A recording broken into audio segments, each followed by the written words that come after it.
Alhamdulillahi Rabbil Alamin.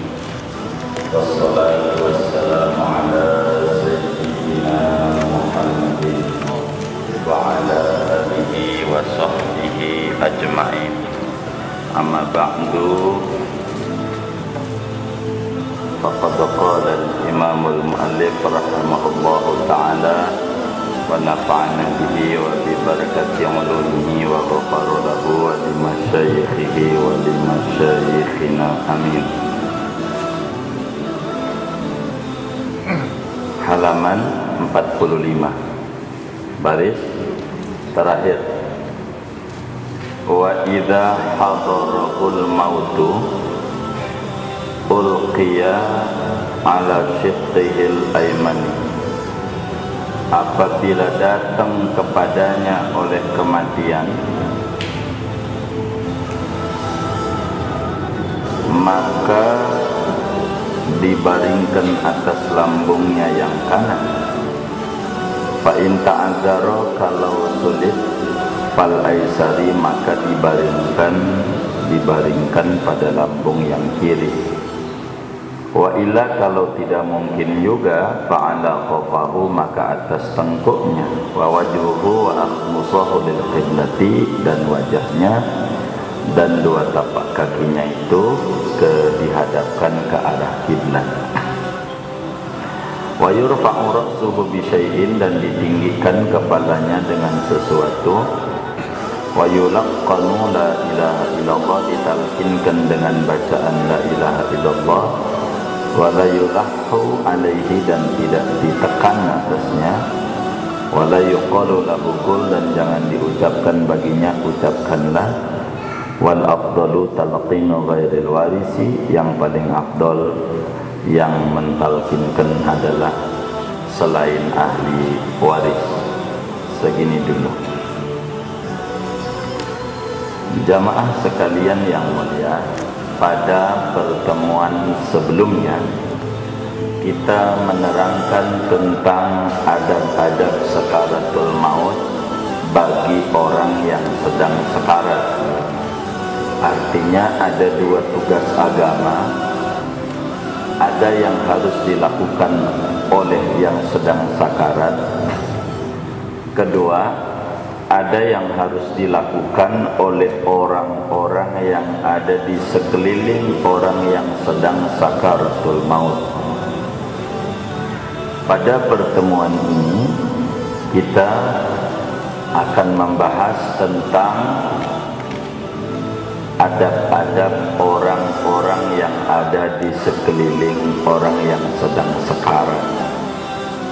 sakaratul maut.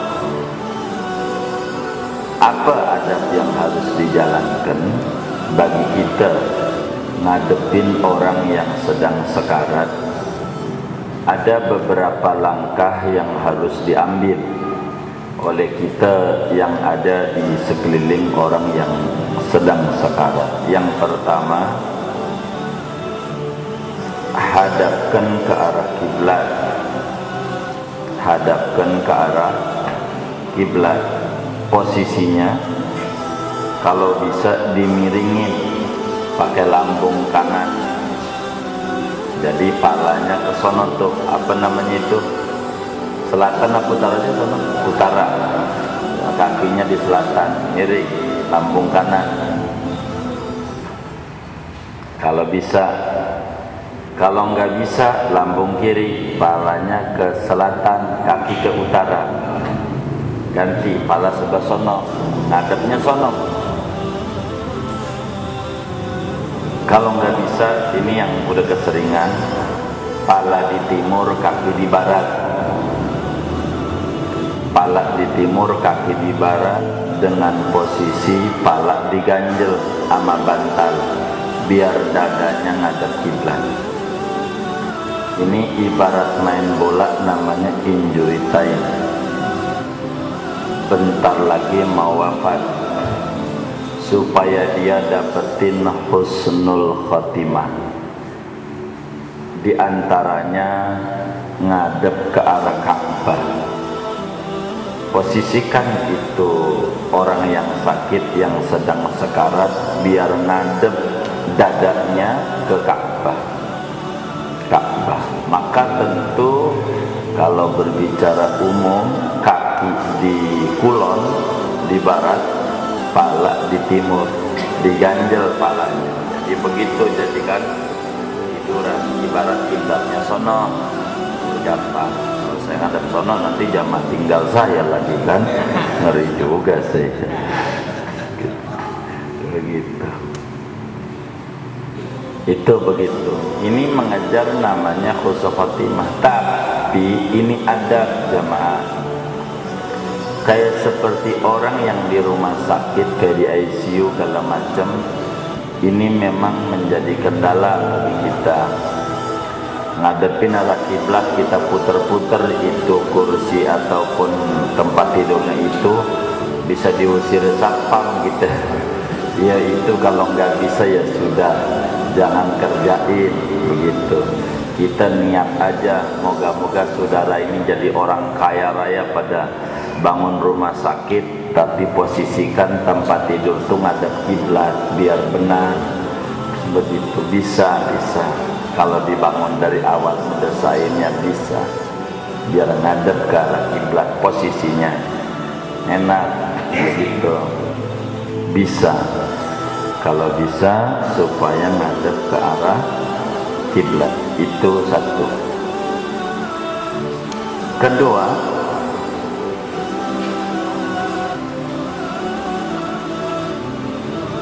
dibacain surat Yasin. Surat Yasin di samping orang yang sedang sekarat itu dibacakan surat Yasin oleh siapa? Ya anak-anaknya aja, ya familinya siapa? Yasin. Sebab saudara, Yasin itu faedahnya diantaranya memudahkan keluar roh, memudahkan keluar roh, gampang. Orang yang sakaratnya lama, bacain surat Yasin. Tapi jangan pakai MP3, jangan. Orang yang baca, jangan sampai dikasih walkman mamanya, kita yang baca. Yasin itu kata Nabi dalam hadis yang diriwayatkan oleh Imam Ibnu Adi di dalam kitab beliau Al-Kamil, Yasin 5 qiraat. Yasin untuk niat apa saja. Orang sekarat yang berat, biar ringan, mudah wafatnya, baca Yasin. Kemudian ngadepin orang sekarat, disiwaki. Siwak, niat kita siwaki giginya. Niat saya mensiwaki bapak yang sakit Ahmad, sunat karena Allah Ta'ala. Disiwak, pakai siwak kayu arak. Kayu arak tuh kayunya lembut, tidak merusak imail, lapisan-lapisan gusi. Dia pakai apa aja, siwak ya. Itu pun juga faedahnya mempercepat keluar roh, karena dia sedang sekarat. Kan tugas yang dikerjain nama yang sekarat kan udah kemarin. Udah belum? Udah. Kita nggak usah pikirin tugas dia, tugas kita ini yang ada di sekeliling. Bacain Yasin. Capek kita gantian sama adik kita, saudara kita, atau nyuruh orang. Begitu, kalau nyuruh orang kan tentu harus diberi makan apa kan begitu ya, sebagai imbalan terima kasih. Yasin. Kemudian kalau Yasin, biasanya Yasin juga cukup, orang tuh bisa lepas nyawa itu gitu ya, Yasin sekali. Kalau enggak juga baca surat Ar-Ra'du. Ar-Ra'du saudara, Ar-Ra'du ya, Ar-Ra'du. Ar-Ra'du kayak orang di ICU tuh kebanyakan dibacain Ar-Ra'du aja, kasihan udah di ujung dia. Ar-Ra'du tuh di juz 13 Qur'annya itu, juz 13 suratnya nomor urutnya nih Ustaz Sardi ini bagiannya saya nggak hafal urutan surat nomor berapa ya gitu. Terus pokoknya surat Ar-Ra'd aja dah begitu. Surat Ar-Ra'd itu sahabat Rasulullah sallallahu alaihi wasallam Sayyidina Jabir bin Abdullah menyatakan innaha tusahilu furujar ruh. Surat Ar-Ra'd itu khasiatnya kata Sayyidina Jabir bin Abdullah sahabat Rasulullah sallallahu alaihi wasallam itu memudahkan keluar ruh, artinya sekaratnya enggak lama sakaratul mautnya. Surat Ar-Ra'd itu begitu. Bacain Ar-Ra'd. Biasanya sih kalau Ar-Ra'd yang sudah gitu ya sekali juga lepas orang. Wong sekarat mah udah bentar lagi cuman ditahan. Jadi biar cepat. Ar-Ra'd ini minta keputusan khasiatnya sama Allah itu. Jadi ya Allah kalau nih orang nih sakit nih terakhir habis ini wafat, dia cepetin kasihan jangan diseksa. Kalau nih orang nih sakit nih enggak terakhir habis ini ada sehat, cepetin juga sakit ini cepetin sembuhin. Itu diantara faedah daripada surat Ar-Ra'd jamaah. Banyak surat-surat Al-Quran itu memiliki khasiat-khasiat, keistimewaan. Masing-masing surat memiliki karakter keistimewaan tersendiri. Ar-Ra'd lebih banyak untuk memudahkan keluar roh. Ini kalau orang sekarat begitu. Jangan sampai orang hidup serba roh itu biar mati ya, kagak begitu. Ini faedah yang dikatakan sahabat tadi. Jalanin jamaah ya, biar enak gitu. Ini penting ilmu-ilmu begini. Ini bukan orang untuk jadi amil, bukan. Ngaji jenazah biar kita paham ngurusin orang yang sakit, karena kita bakal sakit. Kita bagi sama kita punya bini, kayak kita ngaji begini nih, terangin sama dia. Begini tadi ngaji, jadi kalau saya sekarang bacain Ar-Ra'd Yasin, emang abang udah mau mati? Bukan, kalau saya tahu sendiri doang, kalau mati ngurusin orang bisa. Terus siapa yang ngurusin kita kalau ilmunya kagak dibagi? Kita nggak ada yang ngurusin. Ntar kita selagu-lagunya nanti. Maka diterangin ilmu nggak usah pelit. Ilmunya wataknya Yahudi, pelit sama ilmu. Kita jangan mudah. Islam agama yang terbuka diajarin begitu, mudah. Jadi biar kita memahami. Orang tua juga yang sekarat tuh kalau kagak ngerti bacain Yasin dikatain nyumpain mau mati ya. Karena ndak paham. Jadi enggak, ini orang sakit aja jadi sembuh bacain Yasin. Itu faedahnya. Udah tuh ada pinarah kiblat, posisinya kayak tadi miringin lambung kanan, enggak bisa lambung kiri, enggak bisa kakinya di barat, kepalanya di timur, ganjel bantal. Siwakin, Yasinin, Ar-Ra'd. Ya kalau anaknya banyak semuanya bekerja. Ada yang siwakin, ada yang baca Yasin, baca Ar-Ra'd, begitu. Ada yang baca begitu, macam-macam. Terus kemudian ada juga yang mentalqin. Talqin ini ada dua jemaah. Ada talqin orang sesudah dikubur, tapi itu nanti saya bahasnya nggak sekarang gitu, sesudah dikubur saja. Kedua ada talqin orang yang lagi sekarat. Talqin itu apa sih? Diingatkan kembali tentang keyakinannya. Itu talqin. Jadi kita ucapin tuh di samping orang yang talqin tuh, kita ucapin la ilaha illallah, segitu aja, enggak usah pakai Muhammadur Rasul. Rasulullah. Kagak usah, cukup la ilaha illallah saja. Nggak usah pakai Muhammadur Rasulullah. La ilaha. Jangan ditekan. Berapa kali kita baca la ilaha illallahnya? Satu kali aja. Baca la ilaha illallahnya berapa kali? Satu kali aja. Janjinya ngikut, catatannya ngikut. Siapa yang ngikut? Yang lagi sekarang. Yang meninggal apa lagi sekarang? Yang lagi sekarang. Ngikut. Tahu kita ngikut, lidahnya gerak. Kalau dia sudah nggak bisa komunikasi, lidahnya goyang-goyang. Itu karena itu la ilaha illallah tidak ada huruf bibir, huruf jauh semuanya. Mulut mangap juga bisa, begitu.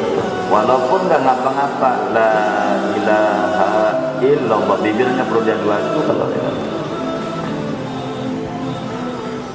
la ilaha illallah. Nggak usah 2-3 kali kalau sudah ngikut.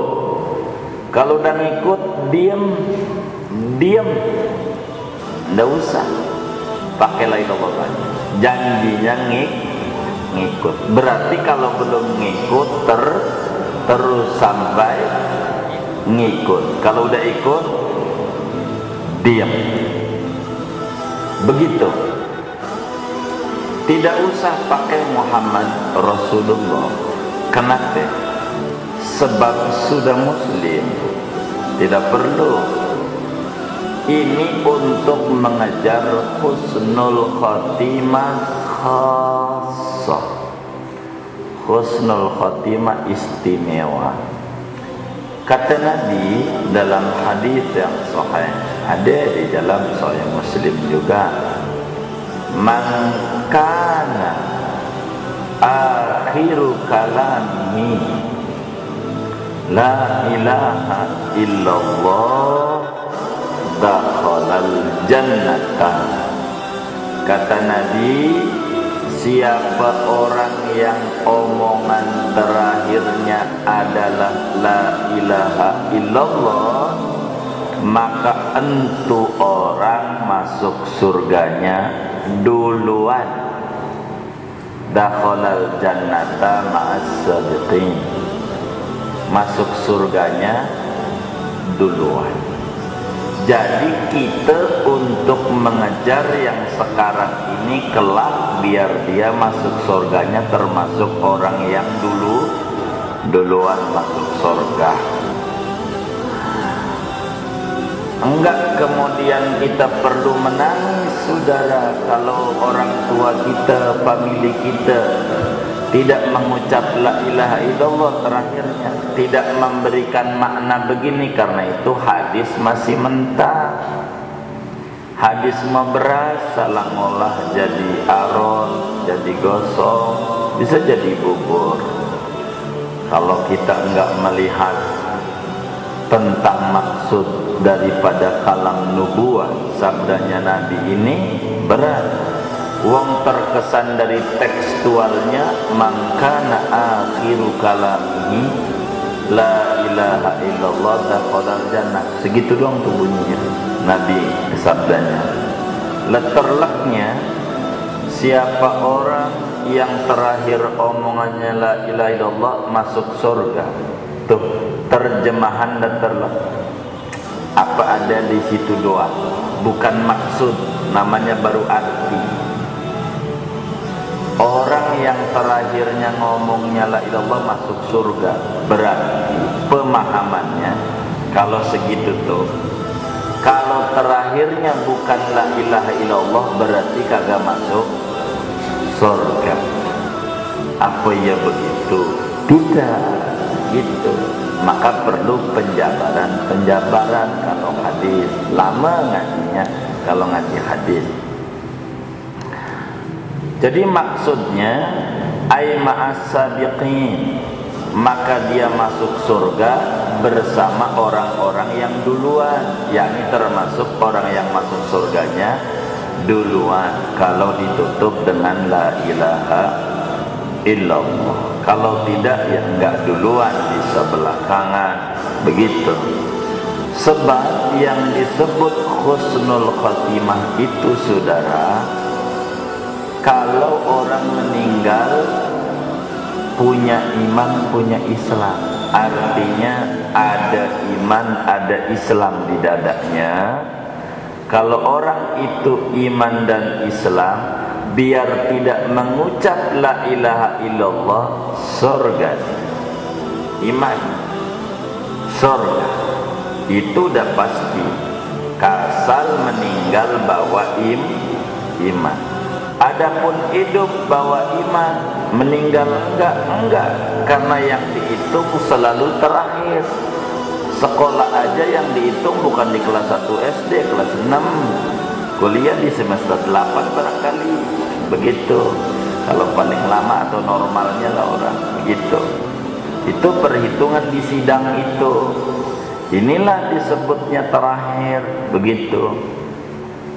La ilaha illallah ini iman. Maka kita sholat, kita ngaji, kita apa, ini dalam rangka mempertebal keimanan, biar jangan sampai meninggal habis iman kita. Tapi kita jangan ngandel, walaupun kita ngaji belum tentu surga, belum tentu. Harapan ada, karena kita dagang. Yang namanya orang dagang ada harapan untung, harapan untung ada.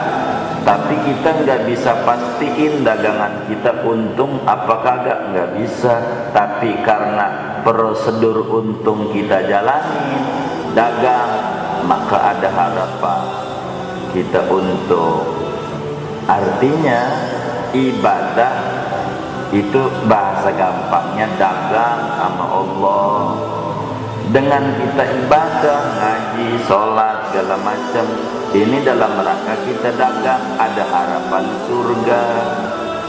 Begitu, walaupun belum tentu, ada harapan. Uang prosedurnya kita jalani, prosedur surga yang ibadah itu, begitu. Ini yang harus kemudian kita pahami, begitu. Kita pahami. Iman ada di dada. Maka kenapa orang yang baca la ilaha illallah itu masuk surganya duluan? Sebab double dia punya keistimewaan. Di samping hatinya yakin sama Allah, lidahnya mengucap zikir. Ini double, makanya duluan dia masuk surganya. Enggak perlu kalau ditutup pakai Muhammad Rasulullah, enggak jadi duluan masuk surganya. Karena terakhirnya bukan la ilaha illallah, terakhir yang diucapin Muhammad Rasulullah. Tidak begitu. Maka nalkinin orang yang sekarat itu la ilaha illallah, toh begitu. Ini seluruh ulama hadis jabarin. Imam Nawawi di dalam kitab Syarah Sahih Muslim tulis, sampai ulama belakangan murid daripada orang Indonesia. Ini orang Indonesia tuh pinter-pinter, saudara. Kita nggak perlu kagum sama orang luar negeri, banyak kita itu. Muridnya Syekh Yasin Padang tuh namanya Syekh Muhammad Amin Al-Harari, nyarah Sahih Muslim. Sahih Muslim tuh isinya 4.000 dengan double hampir 9.000-an lah. Itu dengan mutabik segala macamnya. Itu Sahih Muslim disarahi menjadi 26 jilid segede Quran. Itu kan tebel banget, panjang segini. Kitabnya kecil. Saking pinternya itu murid orang Indonesia yang bikin kitabnya itu, ngejabarin Sahih Muslim. Murid Syekh Yasin Padang masih hidup sampai sekarang orangnya itu di Mekah, dekat misfala rumahnya. Itu begitu. Nyarah tafsir Qur'annya itu orang besar banget, 32 jilid dalam mentafsiri Quran, cukup besar tafsirnya itu. Syekh Muhammad Amin Al-Harari, murid orang Indonesia, dan hebatnya itu nih ulama, referensi utamanya tafsir Munir Syekh Ibatan, orang Indonesia. Dia kagum-kagum nih, menjadi referensi utama dalam membuat tafsir Quran. Hebat. Jadi la ilaha illallah aja, kecuali kalau Kristen, seumpama emak kita beda agama, bapak kita beda agama, kayak di Jawa kan sering kali begitu di Jawa, emaknya lain agamanya atau famili kita, ini mah kudu pakai Muhammad Rasulullah untuk menjadi muslim, karena nggak cukup la ilaha illallah saja.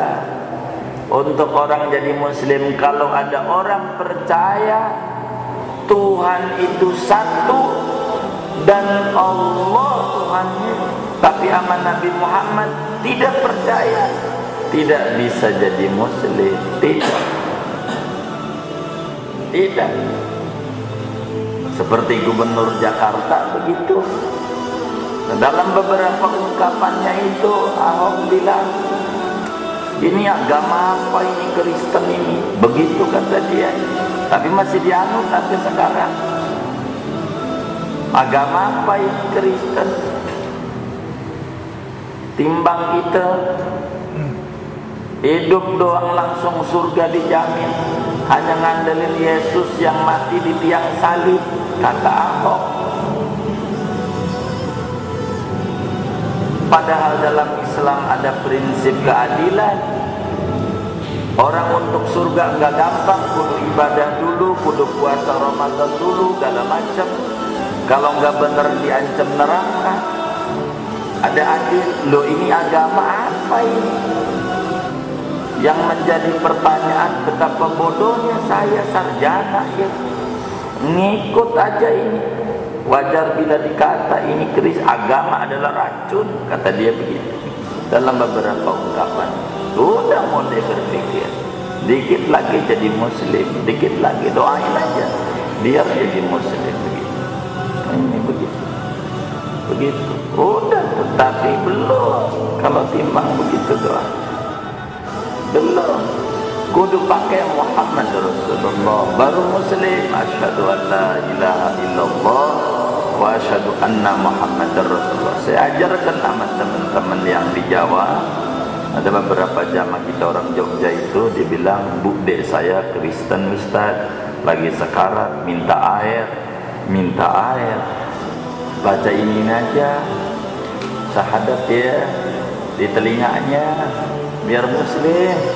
Sayang kalau sama bude saya bilang gitu, baca di telinganya syahadat, paling tidak biar dia ngikut di hatinya. Walaupun di dunia nanti dia nggak bisa kelihatan gerak, lidahnya segala macam, setidaknya hatinya dia mengingat itu. Paling tidak walaupun di dunia orang hukumi Kristen, semoga nanti di akhirat dia jadi muslim wong hati. Karena kita kan nggak lihat nih di detik terakhir." Begitu.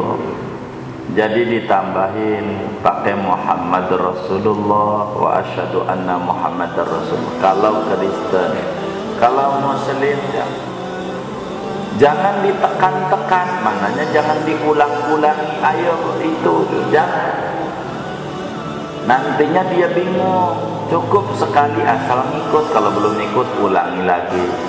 Jangan diajak komunikasi, jangan. Dan kita bilang, kata kita nyebut, mak nyebut, kata mak kita bu, begitu. Kagak ngerti. Salah kita begitu. Jadi kudu langsung aja la ilaha illallah. Udah, ntar juga ngikut. Ayo ngikut, jangan. Nggak usah begitu. Jangan diajak komunikasi, jangan. Ada orang yang kagak suruh nyebut, ada yang muji, kagak ngerti. Lagi ngadepin orang sekarat itu, nggak boleh dia nyawanya kan udah mulai pamit. Antara kaki ruh dengan kaki pamit. Ini pamit sudah. Ya saya mau lepas dari kamu. Begitu. Assalamualaikum ya rijli. Kalau baca assalamualaikum kaki saya mau pulang ke tempat asal saya. Roh balik daripada Allah, balik ke Allah. Roh itu begitu. Itu begitu. Jangan kita ucapin ayo ngomong, jangan. Itu enggak. Kadang kita begitu enggak sadar begitu. Orang tua kita lagi sekarat, saudara kita belum ngumpul, tinggal atu doang si bontot nih, masih jaga warung di Tanah Abang. Bontot pulang, bapak kita panggil, Mbak Udin udah datang nih, Mbak Udin, Mbak. Begitu. Enggak boleh begitu mengganggu dia dalam di detik-detik terakhir. Makanya sama tukang-tukang ceramah tuh suka menjadi bahan tambahan yang enggak ada di kitab. Dia bilang Udin datang, Mbak datang. Babanya melek lagi, loh kalau semua ngumpul warung siapa yang jaga? Mau mati masih ingat warung. Begitu, gara-gara begitu jangan Allah aja, jangan diajak komunikasi, nggak usah diam.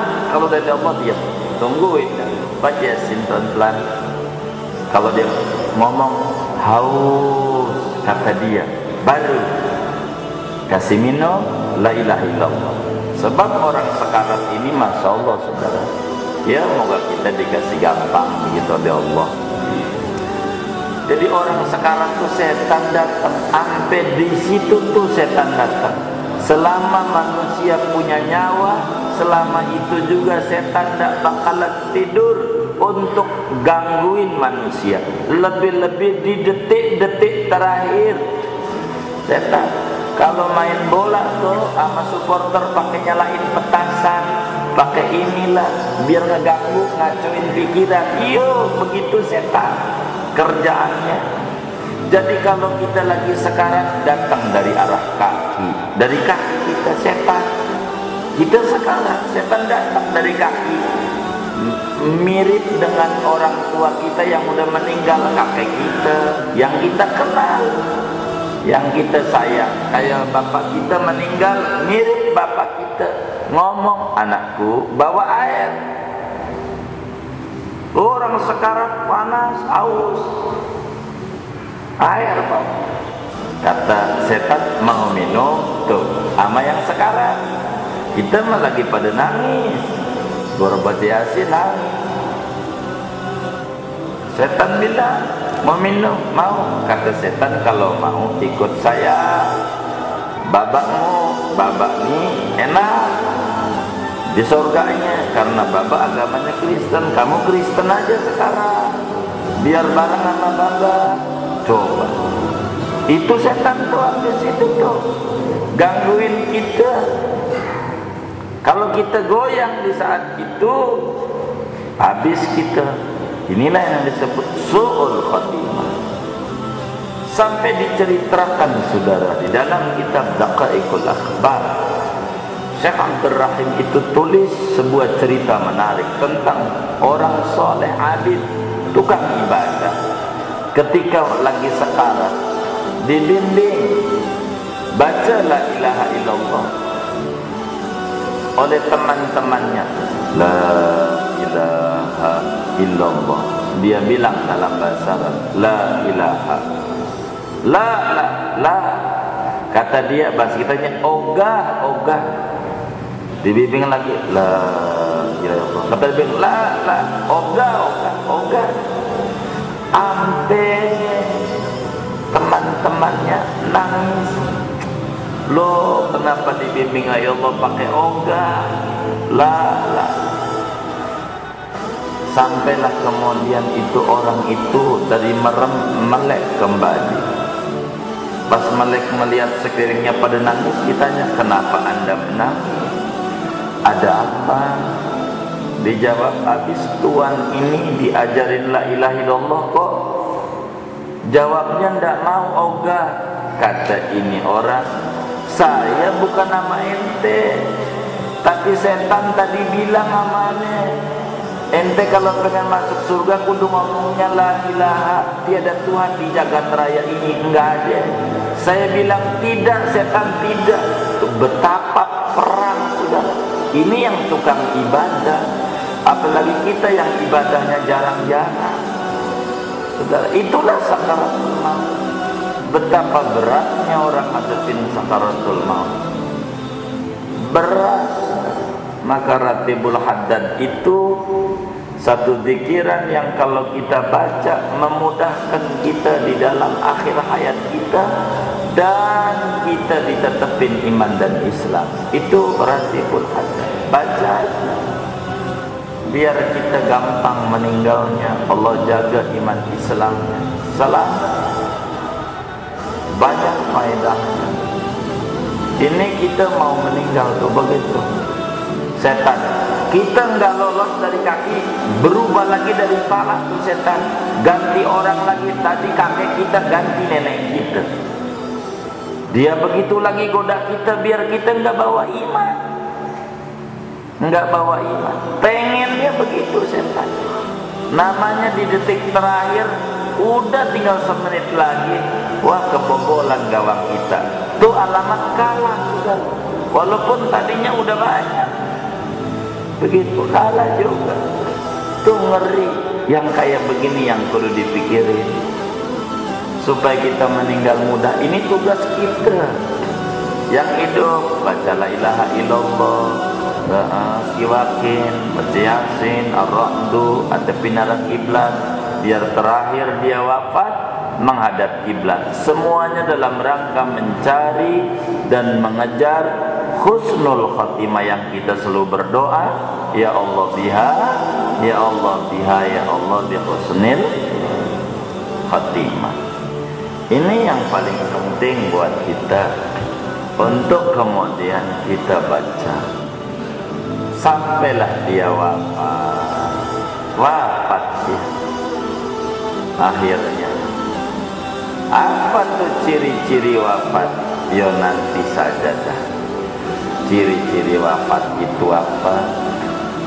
Begitu, karena kalau masih baru mah anget, belum dingin kalau udah lama baru dingin. Begitu ciri orang meninggal. Biar gampang, jangan kita bawa ke rumah sakit, bayar lagi. Biar kita paham meninggal apa kagak nih orang. Begitu. Sekalian kita berbicara apa adab-adab kita ngadepin orang yang sudah meninggal. Disuruh gimana oleh agama. Setelah pertemuan mendatang saja. Segini aja kadang kita, karena panjang kalau ngomongin ke sana. Ada yang ditanya mungkin daripada materi ini atau di doanya. Sebelum doa dipersilakan. Wallahu a'lam. Ya. Waalaikumsalam.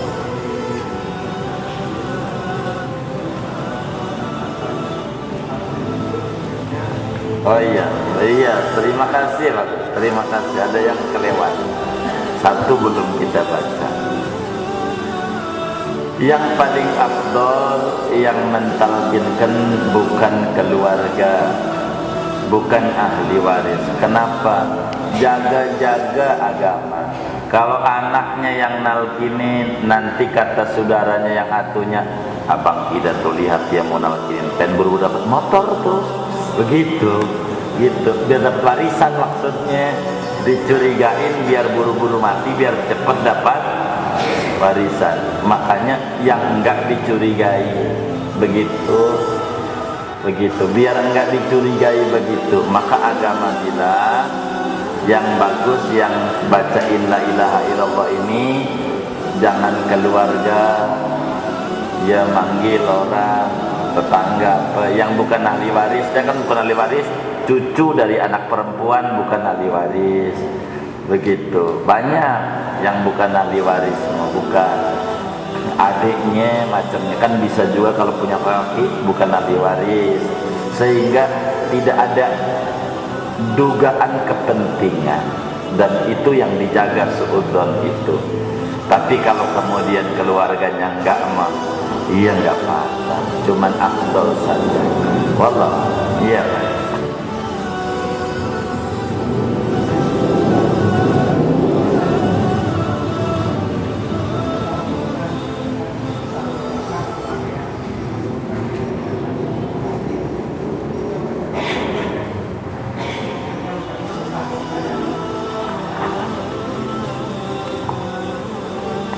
Ya, kalau orang katakan sakaratul maut, kita bacakan talqin tadi, dia susah ngikutin apa terus aja kita baca gitu, kita ajarin maksudnya, kita tuntun. Kan dia sedang katakan sakitan dan sebagainya gitu. Bisa kita, makanya kita enggak boleh komunikasi, kita bacain aja di telinganya la ilaha illallah, lihat gerak lidahnya. Kalau lidahnya goyang-goyang, berarti dia baca, cuman enggak kedengaran sama kita. Bisa dilihat dari lidahnya. Kadang lidahnya enggak gerak, matanya nangis. Begitu orang sekarat itu. Kalau orang biasa ngadepin orang sekarat, bakal ketemu apa yang kami urai. Nangis kadang begitu, kok netes. Dan ini komunikasinya masih jalan. Iya, dia tengah nangis, nggak bisa ngomong, bisa tapi lidah gerak ini mudah diciriin.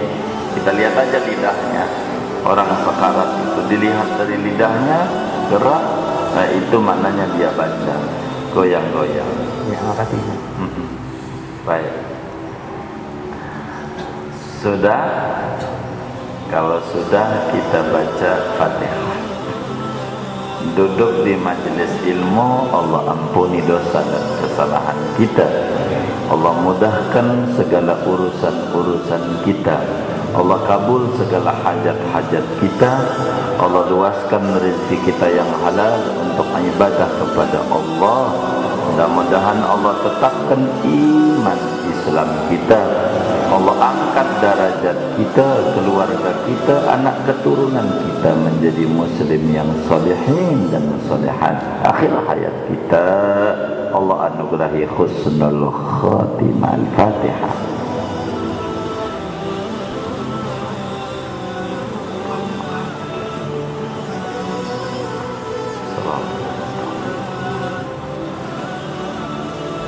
Rabbana taqabbal minna ta'limana wa ta'allumana wa du'ana wa jami'a amalina samlim taqsirana. Ya Allah, ya Allah, ya Allah, ya Arhamar Rahimin. Wa sallallahumma bi jalalika wa jamalik ala as'adi makhluqatik Sayyidina Muhammadin sallallahu alaihi wasallam kama la nihayata li kamalika wa adadi kamalih wa ala alihi wa sahbihi ajma'in. Da'wahum biha subhanakallahumma tahiyyatuhum biha salam wa da'wana alhamdulillahi rabbil alamin.